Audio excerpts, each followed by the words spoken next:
A Bíblia é verdadeira? O dilúvio aconteceu? Por que os maus prosperam?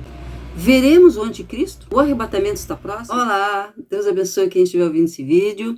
A princípio eu estou fazendo esse vídeo para os meus filhos, os netos e tal. Inclusive a minha filha está aqui escutando. Filha, apareça ali. Isso. Ela já me fez dar risada, tive que reiniciar várias vezes o vídeo, mas tudo bem. O que eu quero falar aqui nesse vídeo é o seguinte: são assuntos muito importantes da palavra de Deus que nesses últimos tempos têm se trazido à tona e muitas pessoas têm tido dúvida, né? E estamos vivendo justamente o tempo que está se cumprindo a profecia bíblica que diz que muitos esfriariam na fé, que viriam muitas heresias, falsos profetas que enganariam a muitos e levariam multidões, trazendo falsas doutrinas e torcendo a palavra de Deus, como fala em 2 Pedro capítulo 2, né? Então, o que nós temos que fazer para nós evitarmos que sejamos enganados? É conhecer a palavra de Deus, né? Então, o diabo, quando na tentação de Jesus, lá em Mateus 4, ele trouxe a própria palavra de Deus para tentar Jesus, né? E Jesus rebateu com a palavra. Então, há a importância de você conhecer a palavra. Se você não conhecer, é muito provável que será enganado também, como muitos estão sendo enganados. Aí a pessoa diz assim, mas como que eu posso saber se uma pessoa é falso profeta ou não? É conhecendo a palavra, né? Se você não conhecer, dificilmente vai conseguir discernir. E a Bíblia diz também que pelos frutos os conhecereis, né? Uma pessoa que é maldosa, que é corrupta, que é adulta, vingativa, etc, etc, ela não estará com o fruto do Espírito, então ela provavelmente estará pregando heresias, né? Então temos que estar atentos para isso. Mas o que mais tem trazido dúvida no coração das pessoas, e hoje a gente está vendo muitas pessoas que são da igreja, cristãos mesmo, que estão vivendo heresias, né? Perguntas assim como, por exemplo, a Bíblia é verdadeira? A pessoa já começa a ter dúvidas, né? Começa a ouvir histórias que as pessoas contam, dizendo que a Bíblia não é verdadeira, né? Adão existiu? O dilúvio aconteceu? Os dinossauros anulam a Bíblia? Devo frequentar uma igreja? Devo dar o dízimo? Qual igreja devo frequentar? Por que os maus prosperam? Veremos o anticristo? O arrebatamento está próximo? As visões e revelações das pessoas são verdadeiras? E sou salvo para sempre? Posso perder a salvação? Então são perguntas que têm sido trazidas ultimamente e nós vamos ver alguma coisa aqui. Então eu vou falar vários assuntos num vídeo só, então o vídeo vai ficar um pouquinho extenso, mas vou tentar resumir o máximo possível cada assunto. Então, começando sobre a Bíblia ser verdadeira, não dá para a gente expor tudo aqui, óbvio, eu tenho uma apostila sobre esse assunto, inclusive. Às vezes a pessoa ouve esses vídeos do YouTube aí, de pessoas que duvidam da palavra, e a pessoa, por não conhecimento, nem histórico, nem bíblico, acredita nas heresias e na pessoa jogar dúvidas sobre a veracidade da palavra de Deus. Então, existem muitos achados arqueológicos, inclusive o achado das grutas de Qumran, das cavernas de Qumran, é um dos presentes que Deus nos deu no século XX, de pergaminhos que foram encontrados, do tempo de Cristo, lá de 200 anos depois de Cristo, ou 200 anos antes de Cristo, então eles não conseguem colocar a data bem certinho, mas é do tempo de Cristo. E esses pergaminhos, comparados com a Bíblia de hoje, eles são idênticos, né? Então, às vezes a pessoa diz assim, não, a Bíblia foi modificada, ela mudou através dos tempos e ela não mudou, né? Então, essa é uma das coisas. Tem vários achados arqueológicos que também comprovam que reis que a Bíblia fala existiram, né? Que o dilúvio existiu. Existem outros achados arqueológicos que comprovam várias partes da Bíblia, que se a pessoa realmente quiser procurar na internet, em bons sites, pode pesquisar em inglês, inclusive, vai encontrar muita coisa falando sobre a veracidade, o fato da palavra de Deus ser verdadeira, né? Então, como ela chegou até nós? Às vezes a pessoa pergunta assim, mas não acredito que ela tenha chegado até nós pela vontade de Deus, é pela vontade do homem.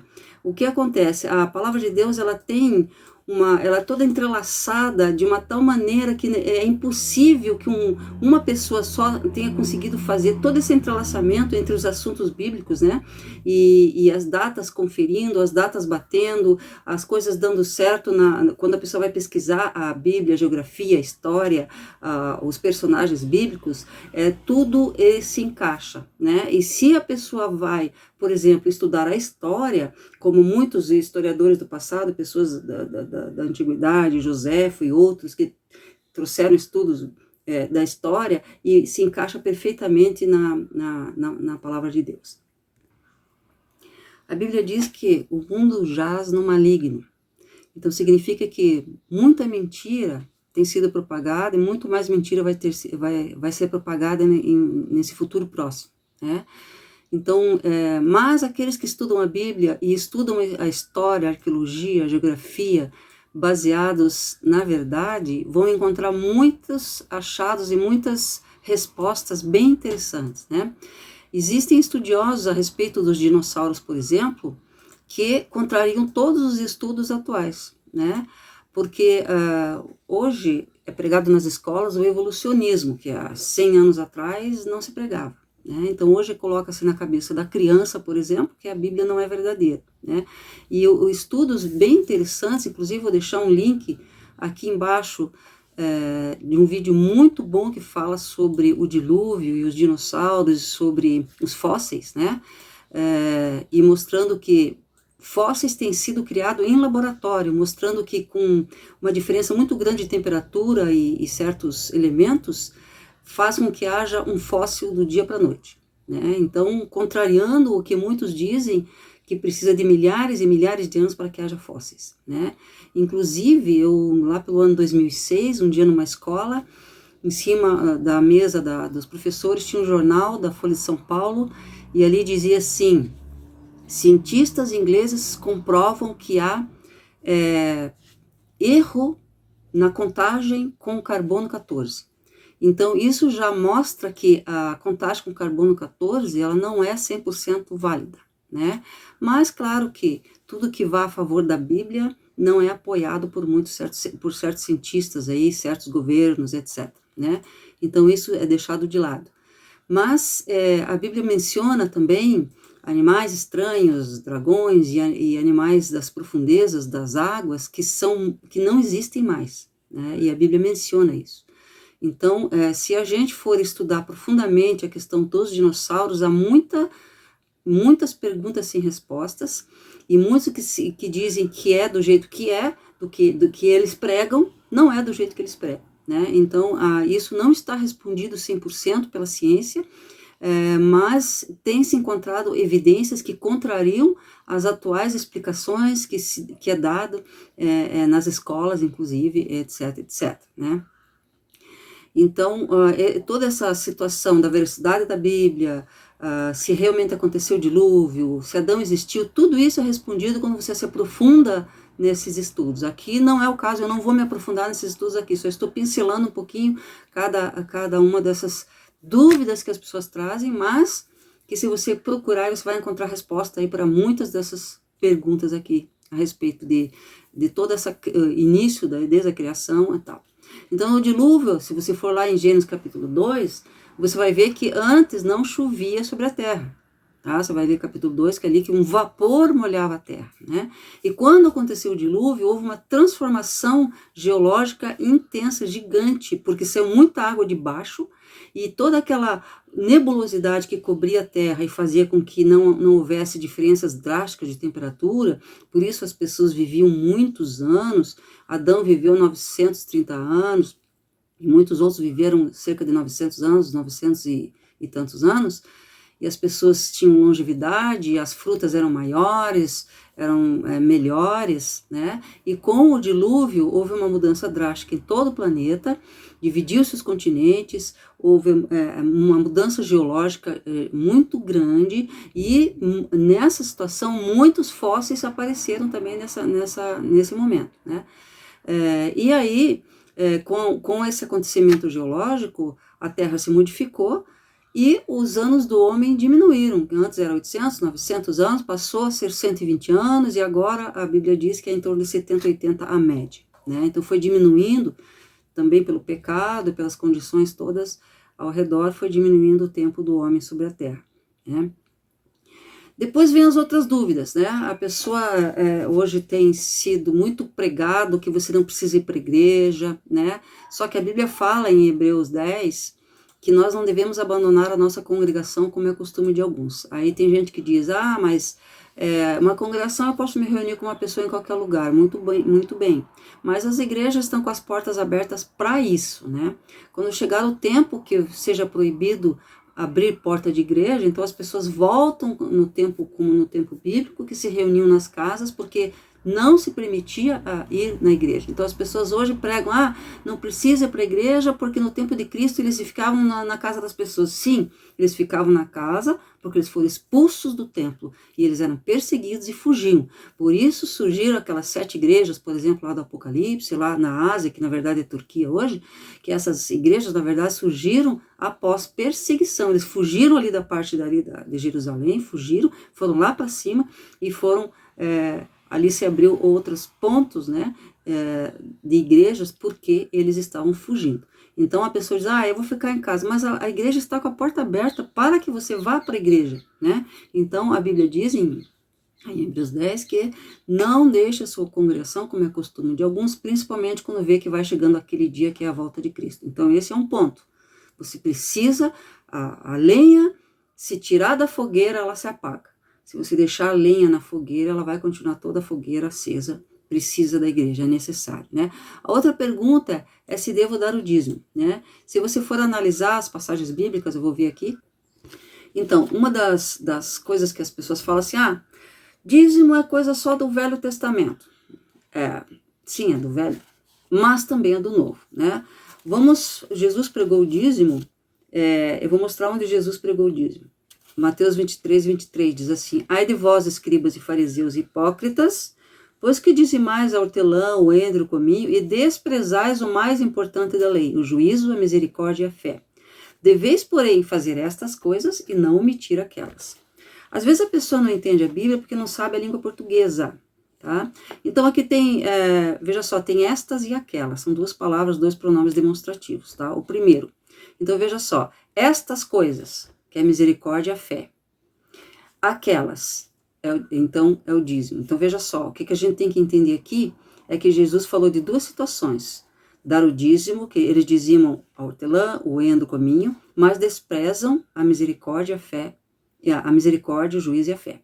Porém, deveis fazer estas coisas e não omitir aquelas. Então, você deve, sim, dar o dízimo e também ter fé, misericórdia, aplicar o juízo e etc. Então, Jesus jamais aboliu o dízimo. Ele permanece. Por quê? Por que é necessário dar o dízimo? Vamos tentar imaginar aqui. Como que uma igreja fica com a porta aberta? O pastor vai fazer comércio? Se ele fizer comércio, todo mundo vai falar mal, né? O pastor vai trabalhar fora? Não, porque o trabalho dele é igreja. Então, o que é que mantém a porta da igreja aberta? É o dízimo. E por que o diabo tem lutado contra o dízimo? Fortemente contra o dízimo, para que as portas das igrejas se fechem. E muitas portas se fecharam. Então, muitos hoje que eu tenho ouvido pessoas da igreja falando que não precisa dar dízimo, né? Mas estão frequentando a igreja porque alguém deu o dízimo e manteve a porta aberta para que essa pessoa que não dá o dízimo frequente a igreja. Então, a igreja precisa do dízimo, sim, e da oferta também, para que a porta continue aberta e que o evangelho continue sendo pregado, né? Qual igreja frequentar? Então, para que a pessoa frequente uma igreja, claro, ela vai ter que ter também um conhecimento bíblico, né? Porque se estão pregando mentira, heresia, né? Não é ali que você vai frequentar. Qual a igreja que eu devo frequentar? Aquela que prega Jesus Cristo como Salvador, que cura, que salva, que liberta e que voltará.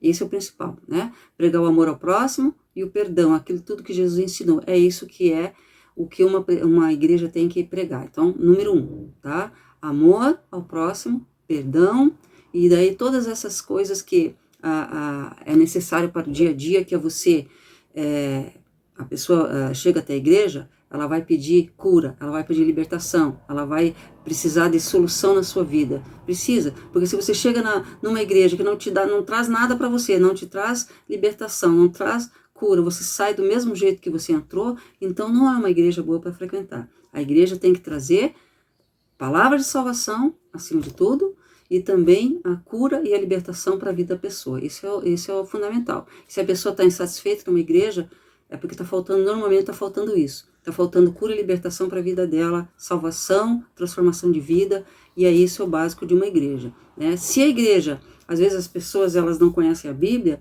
e são enganadas por certas seitas por aí que falam de Cristo, mas que estão pregando de uma forma totalmente errada. Então, existe também aí umas igrejas orientais que falam até de Jesus, aí algumas certas orientais, e que elas pregam vamos dizer assim, uma vida meio cientologia, é uma coisa relacionada com a ciência, então daí já não serve também. Outra pergunta que as pessoas fazem, por que os maus prosperam? Né? Então é muito comum isso, as pessoas comparar, fulano não vai nem na igreja e a vida dele vai bem. A gente tem que entender que existem vários fatores para uma pessoa não ir bem na vida, né? Vários fatores, né? Quando a pessoa chega até Cristo, ela precisa de libertação, de salvação, muitas vezes libertação de maldições hereditárias, de feitiçarias, de obras malignas, de maus costumes. Então é toda uma limpeza que a pessoa precisa para que ela possa prosperar, né? Pensamentos também errados a respeito de dinheiro, e a pessoa precisa então ela se limpar para que ela possa desfrutar de vida de prosperidade, né? Então quando a Bíblia diz assim, conhecereis a verdade vos libertará, o que é conhecer a verdade? Você vai conhecer a verdade em todos os aspectos. Se você quer libertação na área de doença, você vai conhecer o que fala a Bíblia sobre cura. Se você quer libertação na área financeira, você vai conhecer o que a Bíblia fala sobre a área financeira. E para você ser liberto naquela área. Então tem gente que é liberto na área da saúde, mas não é liberto na área financeira, né? Tem gente que é liberto na área da saúde, mas não é liberto na área familiar, sentimental. Então ele precisa conhecer o que a Bíblia fala sobre aquele assunto para que ela possa ser liberta naquela situação. Então, às vezes a pessoa, o que ela precisa? Mudar atitudes a respeito do dinheiro, né? Ela também tem que, a Bíblia fala muito sobre, além de você ser dizimista, ofertante, ajudar os pobres e etc., você também saber administrar o dinheiro, né?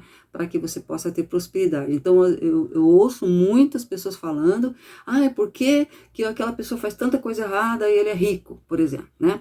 E a Bíblia diz que não olhe para o ímpio quando ele prospera, porque breve ele será ceifado e ele vai murchar como a erva, né? Então a gente tem que saber que nós temos que entender que a prosperidade do justo, ela vem junto com a alegria, a paz, a bênção familiar e etc, né? Não é só o dinheiro, porque tem pessoas que têm um monte de dinheiro e estão cheias de doença, morrendo de câncer e etc, coisas assim, né? Então nós temos que olhar todos os aspectos da vida, como eu falei em Malaquias 3 lá, Malaquias 3 diz que nós seremos uma terra deleitosa. Se deleitar é ter prazer, alegria, né? Então, temos que olhar tudo isso quando nós falamos de parte financeira, né?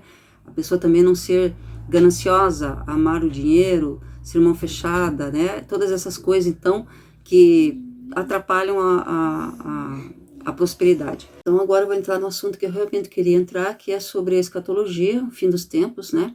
E as perguntas que mais as pessoas têm feito ultimamente por causa dos acontecimentos mundiais, das catástrofes, das guerras e outras coisas mais que têm acontecido por aí, além do pecado muito grande que tem sido propagado, disseminado no mundo e das mudanças filosóficas aí que tem trazido perdição para muitas pessoas, né?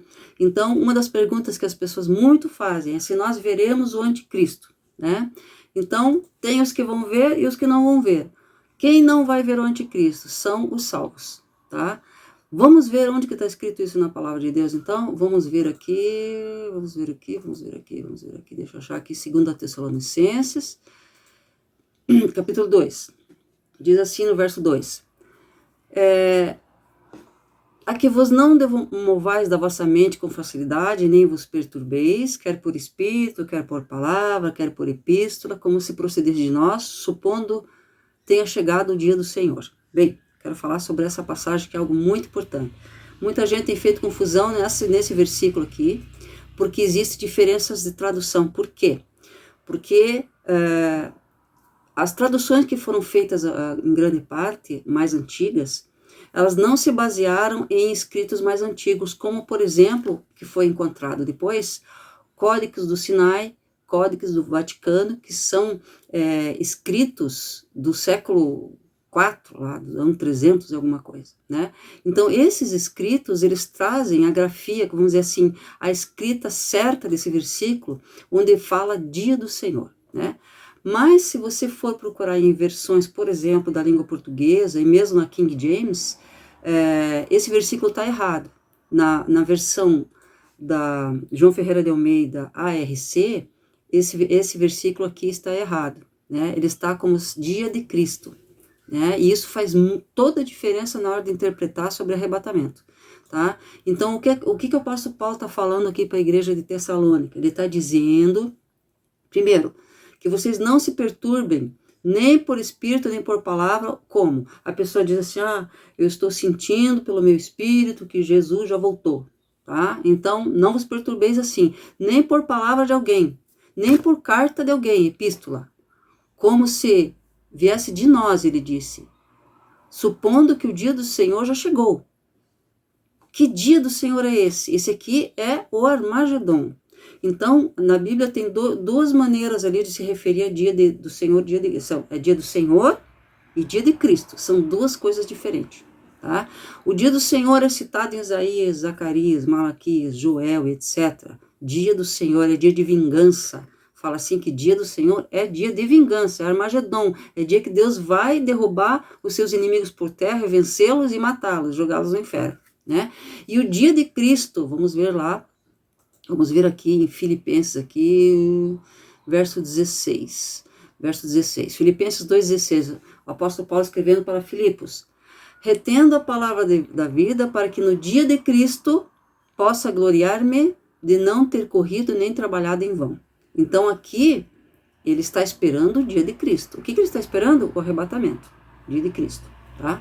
Então, o dia do Senhor é o Armagedon, dia de vingança. Então, tem pessoas que confundem 2 Tessalonicenses 2, tá? E daí traz uma confusão todinha a respeito da grande tribulação, e essas pessoas passam a acreditar que os servos de Deus vão passar pela grande tribulação, sendo que em Apocalipse 3,10 diz que nós seremos livrados da tribulação que virá sobre a terra. Em Apocalipse 3,10 diz isso, né? Então, nós seremos livrados, os fiéis serão livrados da tentação e tribulação que virá sobre a terra para tentar todos os homens sobre a terra, né? Então, aqui, o que diz mais aqui? Olha só, ninguém de nenhum modo vos engane, porque isto não acontecerá sem que primeiro venha a apostasia e seja revelado o homem da iniquidade e o filho da perdição. Então, o Armagedon não acontecerá sem que apareça o anticristo. Quem que vai ver o anticristo? Serão as pessoas não salvas que ficaram aqui depois do arrebatamento, tá? Esse anticristo se opõe e se levanta contra tudo que se chama Deus ou objeto de culto, a ponto de sentar-se no santuário de Deus, lá no terceiro templo de Israel, ostentando-se como se fosse o próprio Deus. Não vos recordais de que ainda convosco eu costumava dizer essas coisas, e agora sabeis o que o detém, para que ele seja revelado somente em ocasião própria. O que detém o anticristo? O que é que detém o anticristo? É o Espírito Santo que está sobre a terra, que ainda está aqui com a igreja. Quando a igreja for arrebatada, o Espírito Santo também subirá, e então o anticristo não será mais detido e ele vai se manifestar e tomar conta da terra, né? Então aqui, 2 Tessalonicenses 2, isso explica bem direitinho. E se você procurar na internet, Códices do Sinai, Códices do Vaticano, está online, eles deixaram online, digitalizado e com tradução, para que todos possam ver a tradução fiel ali desses códices, né? Códices, o que é? É um livro feito de pergaminhos, são os primeiros livros que existiram na história. Tinha os pergaminhos, né, os rolos, mas esse é o formato de livro, né, que é amarrado ali os pergaminhos e chama-se códices. Então, esses... Por que fala de Sinai e do Vaticano? Porque do Sinai foi encontrado ali na região do Sinai. Do Vaticano, porque ficou escondido no Vaticano centenas de anos lá, e até que eles resolveram divulgar, né? Mas eles estavam lá escondendo lá esse códice lá, e depois foi divulgado. Então, esses trazem luz também à interpretação bíblica, porque daí a gente consegue discernir bem certinho, porque aqui era uma dúvida que havia nessa passagem, porque aqui dizia lá, dia de Cristo, né? E a RA, que é atualizada, ela já consertou isso. Na RA, na atualizada, já está consertada, né? Por isso que fala atualizada, né? Ela se atualizou e escreveu aqui dia do Senhor, que é o correto, certo? Então, aqui. Então, essa dúvida, né, a respeito de se nós vamos ver o anticristo, eu vou dizer para vocês, quem é salvo não vai ver o anticristo, tá? Não vai participar junto com ele, não estará com ele aqui. Deus vai nos livrar dessa situação que virá sobre a terra. Então, nós não vamos viver o período do anticristo, certo? Então outra pergunta é, o arrebatamento está próximo? Sim, com certeza está muito próximo. Daí a pessoa fica na dúvida, mas próximo quanto? O próximo de Deus, ele não é o nosso próximo, né? Para nós, próximo é hoje ou amanhã. Para Deus, próximo é 20 anos, 30 anos, 40 anos, 50 anos. Só que vai fazer 50 anos ano que vem que eu conheço o Evangelho. Nesses 50 anos eu tenho ouvido falar que Jesus vai voltar. Né? Só que o que acontece? As profecias estão todas se cumprindo, a maioria delas já falta se cumprir só o quê? Que fala lá em Mateus 24:14, o que falta? A divulgação do Evangelho sobre toda a terra. Mateus 24:13, 14, 15, naquela parte ali. Quando for divulgado sobre toda a terra, então virá o fim para nós.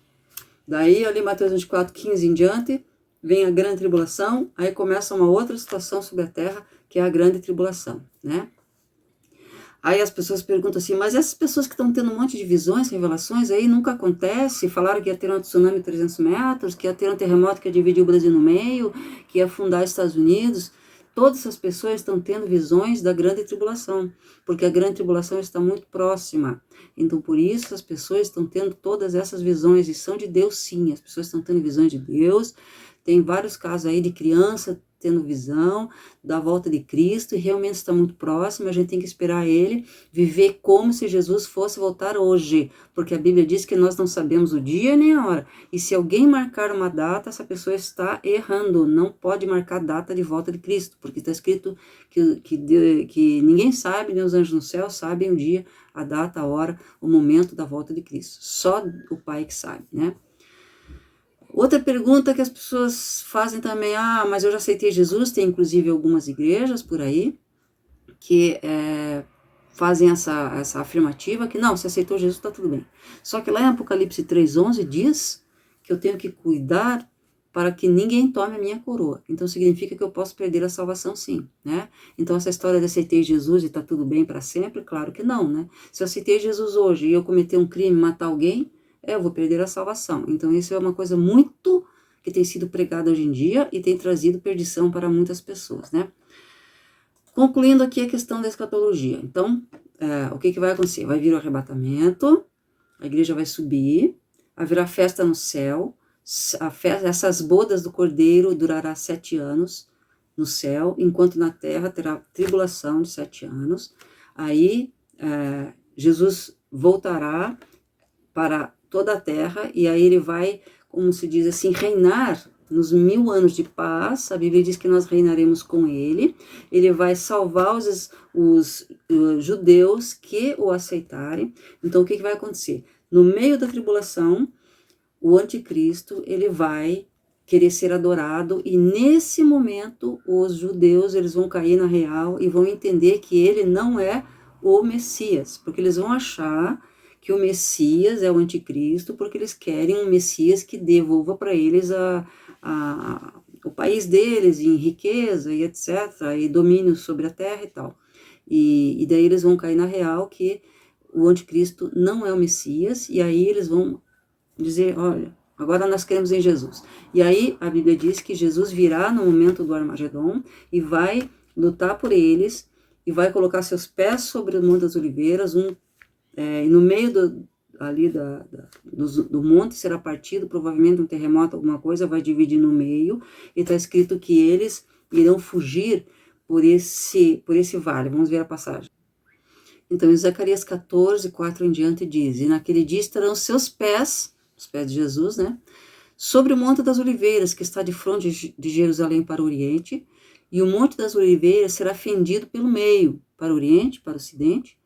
Então, de norte a sul ele será fendido, e haverá um vale muito grande, e metade do monte se apartará para o norte, outra metade dele para o sul, e fugireis pelo vale dos meus montes, pois o vale dos montes chegará até Azel, e fugireis assim como fugiste diante do terremoto dos dias de Uzias, rei de Judá. E então virá o Senhor meu Deus e todos os santos contigo. Olha só aqui quanta revelação tem nesses 2 versículos.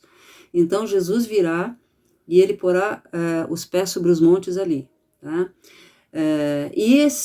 Haverá um vale no meio, será fendido o monte, e os judeus fugirão. Aqui está dizendo, fugireis assim como fugis diante do terremoto, nos dias de Uzias. Então, esse vale será para fuga, né? E virá o Senhor, meu Deus, e todos os santos contigo. Quer dizer que nós estaremos junto com Jesus nisso, né? E a Bíblia diz que nós reinaremos com Cristo. Então, isso são segredos de Deus que a Bíblia diz que nós temos que acreditar, a Bíblia diz que a fé nós cremos no invisível, né? E a fé, além de a fé vir pelo ouvir a palavra de Deus, a Bíblia diz que a fé é o firme fundamento das coisas que se esperam, a prova das coisas que não se veem. Então, as pessoas que ficam esperando ver para crer, como Tomé, na verdade não são bem-aventuradas nisso, porque está escrito que bem-aventurado aquele que não viu e creu. Então, nós cremos nisso, que ainda está para acontecer, acreditamos, e nisso nós somos bem-aventurados, porque a fé, ela é assim, né? Em 1 Coríntios 1 diz que a palavra da cruz é loucura para os que perecem, mas para nós ela é o poder de Deus, né? E diz também que as pessoas, os cientistas, aqueles que... Vamos achar aqui o versículo aqui, ó. Porque a palavra da cruz é loucura para os que perecem, mas para nós que somos salvos é o poder de Deus. Porque está escrito, destruirei a sabedoria dos sábios e aniquilarei a inteligência dos inteligentes. Onde está o sábio? Onde está o escriba? Onde está o inquiridor desse século? Porventura não tornou Deus louco a sabedoria deste mundo? Né? Então, visto como na sabedoria de Deus, o mundo não conheceu a Deus pela sua sabedoria. Aprove a Deus salvar os crentes pela loucura da pregação. Então, a palavra de Deus, ela só é compreendida quando a pessoa tem um coração como o de uma criança. A Bíblia diz que, se não nos tornarmos como criança, não entraremos no reino dos céus. Então, significa que se a pessoa ela não ter um coração humilde, ela não consegue entender a Bíblia. Né? Por isso que os soberbos, maliciosos, maldosos, eles não entendem a Bíblia, eles rechaçam, eles tiram sarro da palavra, porque eles não entendem, porque o Espírito Santo não entra neles e não consegue atuar no coração deles para ensinar. E a Bíblia diz que o Senhor, pelo seu Espírito, nos ensina todas as coisas e nos faz lembrar de tudo que Ele nos tem dito. Então, por isso, se a gente quer entender a Bíblia, a gente tem que se arrepender, tem que se humilhar, aí Deus vai abrir o nosso entendimento para a palavra de Deus. Né? Outra parte interessante que fala sobre o milênio de paz, que muitas pessoas pregam erradamente, né? Tem uma certa igreja aí que diz que eles são os únicos salvos do milênio de paz, né? Eu acho que eles não sabem matemática, porque ali fala que eles se dizem os 144 mil, né? Só que os 144 mil que fala ali no Apocalipse, na verdade, são judeus. São 12 mil de cada tribo, são judeus, né? Haverá pessoas que não são salvos também, quer dizer, haverá pessoas que não são judeus que serão salvos? Sim. Lá em Zacarias 14:16 mostra que não restarão somente judeus, mas haverá pessoas de outras nacionalidades que também serão salvas nesse período da tribulação, né? No milênio de paz, então, onde fala em Isaías 11:6 que o leão passeará junto com o cordeiro, justamente no período de 1000 anos de paz na terra, né? Enquanto nós estaremos já no céu. Então, são coisas que as pessoas confundem. Milênio de paz é uma coisa, salvação, Nova Jerusalém é outra coisa bem diferente, né? E depois haverá o juízo final no final do milênio de paz, né? Que haverá a segunda ressurreição. Então, a primeira ressurreição é junto com o arrebatamento, tá? A segunda ressurreição é lá no final dos 1000 anos de paz, no juízo final, onde fala do grande trono branco, né? E que vai ser completada aí todas as profecias. E quando fala lá que o diabo ele vai ser preso por 1000 anos, e bem no finalzinho dos 1000 anos de paz, ele vai ser solto por um pequeno período de tempo, que daí vai tentar haver guerra, mas aí vai acabar nisso mesmo, Deus vai dar vitória ao seu povo, e aí vai, enfim, terminar todas as coisas e haverá novos céus e nova terra, como a Bíblia diz. Então, resumindo aqui, estamos vivendo o período da graça, algumas igrejas as igrejas mais bem fundamentadas, elas são pré-tribulacionistas, acreditam que o arrebatamento vem antes da tribulação. Igrejas como Quadrangular, Batista, Assembleia de Deus e Presbiteriana, eu acho que a Presbiteriana também, né? Elas acreditam que a tribulação, ela virá depois do arrebatamento, né? Então, essa situação da tribulação, dos 7 anos, e que as pessoas vão ficar aqui, vai ser uma situação de muito sofrimento, muita tristeza, né? Então, não haverá aqui mais aquele período da graça, o Espírito Santo estão disponível para as pessoas. Não, você vai ser salvo pelo sangue. E tem gente que pensa assim, eu vou ficar aqui na tribulação e me viro. Eu já ouvi pessoas falando isso. Mais do que uma pessoa já ouvi falando isso. Não, não é fácil assim. Se a pessoa ela não tem resistência espiritual agora, dificilmente ela vai ter resistência espiritual com uma grande perseguição, né? E a Bíblia fala que será pelo sangue, não é mais pela graça. Então aqui agora nós estamos salvos pela graça. Na grande tribulação é a salvação pelo sangue, né? Então a pessoa vai ter que perder a vida, ela vai ser perseguida e morta, porque ela não vai poder renunciar a Cristo, vai ser torturada, perseguida, morta, né? Igual assim acontece com certas grupos terroristas no mundo aí fazem com os cristãos, vai ser bem desse jeito aí, né? Não dá para falar mais coisas aqui, mas é isso daí que vai acontecer, é bem desse jeito aí, essa perseguição será dessa forma. Então, a pessoa não vai poder comprar ou vender sem ter a marca da besta. E a pessoa diz, mas a marca da besta pode ser um chip, pode ser isso, pode ser aquilo, isso não importa. O que importa é que para a pessoa ter essa marca, ela vai fazer um contrato. Assim como quando você pega um cartão, um banco, que você vai usar, você tem que assinar um contrato lá. Um contrato de fidelidade com o banco, que você vai aceitar os termos. Da mesma maneira, para ter esse chip, ou seja uma outra coisa, pode ser outra coisa até lá, evolui e tal, você vai fazer um contrato, você vai dizer, olha, eu vou obedecer tudo que vocês mandarem, vamos supor assim, né? Então, por isso que diz que aquele que tiver a marca na mão direita ou na testa, por que fala mão direita testa? Claro, se a pessoa não tem a mão direita, vai marcar na testa, né? Por quê?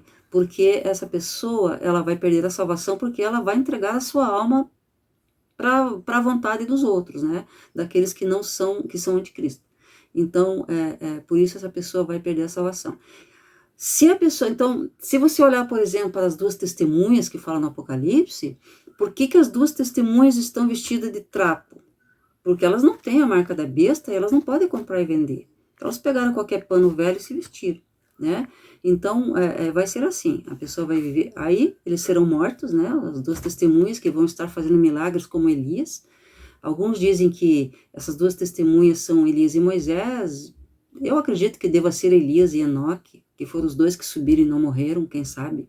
Não há certeza a respeito disso, mas o que importa é que serão 2 testemunhas que vão fazer milagres e vão mandar fechar o céu, abrir o céu, terremoto, etc, etc. E quando eles morrerem, o mundo vai se alegrar, né? Porque todos verão, com certeza, na internet, televisão, etc. E eles vão dar presentes uns para os outros quando essas 2 testemunhas morrerem. E os corpos deles ficarão 3 dias sobre a terra, até que eles vão subir aos céus no 3º dia, né? Vão ressuscitar e subir aos céus, que Deus vai chamar eles para cima. E então, a grande tribulação, ela será então precedida do arrebatamento e sucedida pelo Armagedon. Então, primeiro vem o arrebatamento, tribulação, na metade dos 7 anos, o anticristo vai ser adorado e começar a perseguir os judeus, por isso que fala em Mateus 24, quem estiver no telhado não desça para pegar nada, porque não vai dar tempo, né? Então Deus está falando com os judeus nessa passagem. Por quê? Eu não subo no telhado, né? A maioria das pessoas aqui não sobe no telhado. Mas os judeus, eles têm, na Jerusalém Antiga, ali tem aquelas casinhas que as pessoas subiam no telhado e estendia a roupa lá, secava lá os grãos e tal. Então é isso que queria dizer, na verdade, ali, né? Já é uma simbologia, esse não suba no telhado, já é uma simbologia para a gente enxergar que isso é para judeus, né? É um aviso para os judeus ali que vão ser perseguidos pelo anticristo, na hora que ele disser, quero ser adorado. E sabe-se muito bem que os judeus, eles têm um só Deus e eles não vão adorar um outro Deus, então eles vão ser perseguidos. E daí está escrito, fuja para os montes, né? Não desça buscar nada, corre, foge, né? Então é isso que vai acontecer. Então muitos desses que a Bíblia diz fuja, por que é para fugir? Porque eles vão se salvar fugindo. Não adiantava dizer, fujam para morrer. Então, se Deus disse fuja, é porque eles vão se salvar. Então, eles vão conseguir se salvar e esses farão parte dos judeus salvos que vão passar por aquele vale ali e vão se salvar, né? Então, esse é um aviso. E o dia do Senhor, que é o Armagedon, vai ser a vingança de Deus, quando o mundo vai terminar em fogo, provavelmente bomba atômica, deve ser com certeza, uma guerra que vai ser mundial e vai terminar desse modo, né? Eu não acredito numa guerra mundial hoje, tá? Porque na Segunda Guerra, quem tinha bomba atômica, por exemplo, era os Estados Unidos, né? E hoje, vários e vários países têm bomba atômica, uma guerra mundial hoje é a aniquilação da humanidade. Então, por isso que eu acredito que uma guerra mundial mesmo com todos os países é o Armagedon, né, depois da tribulação, né. Hoje haverá muitas guerras, mas uma de global mesmo, eu acredito que só no Armagedon, que vai terminar, como o apóstolo Pedro diz, terminar em fogo, né, e tudo vai se desfazer, né. Mas a pessoa diz, mas se tudo vai terminar em fogo e se desfazer, como é que vai reiniciar com paz na terra, muita abundância? A Bíblia diz que haverá muita prosperidade e muita abundância, porque hoje, se você for analisar, tem bunkers com sementes, milhares de sementes de várias espécies guardadas em vários bunkers lá perto do Polo Norte, bunkers em Israel, bunkers nos Estados Unidos, tudo com sementes e plantas e outras coisas mais que vão ficar ali e vão ser resistentes às bombas atômicas, por exemplo. Então isso tudo vai se reiniciar, né? E vai dar um reset mundial, não o reset que o pessoal diz hoje, mas vai se iniciar aí a era de paz, que é o 7º milênio, que é uma simbologia, assim como o sábado, o 7º dia é de paz, o 7º milênio é de paz também sobre a terra, né? E vai se cumprir, então, aquilo que Deus determinou para os judeus, né? Das semanas, né? Que fala da 70ª semana de Daniel, que fala no livro de Daniel, né? Que são 69 semanas que já se foi, falta a 70ª semana, que falta só uma semana, que são 7 anos, né? Cada semana 7 anos, que está precisando se completar ainda. E a nossa tarefa aqui é viver em santidade, nos arrepender dos nossos pecados, e quem é que não tem pecado, atire a primeira pedra. Todos nós pecamos, todos nós precisamos de arrependimento. É fácil olhar o pecado nos outros, e é bem difícil olhar para nós mesmos. Então a solução é olhar para nós, não para os outros, pedir perdão dos nossos pecados, não ficar pensando na vida alheia, mas pensar na nossa vida, nos arrepender e pedir uma nova vida em Cristo, e Deus muda a nossa sorte, muda a nossa vida, e nos despertar enquanto é tempo. Porque se a gente não despertar enquanto é tempo, a gente pode ser despertado pela dor, né? Como o velho ditado diz, não vem pelo amor, vem pela dor, e que a gente não venha pela dor, mas que a gente venha pelo amor para servir a Deus em fidelidade. Amém? Tem mais coisas para falar, mas vamos resumir por aqui.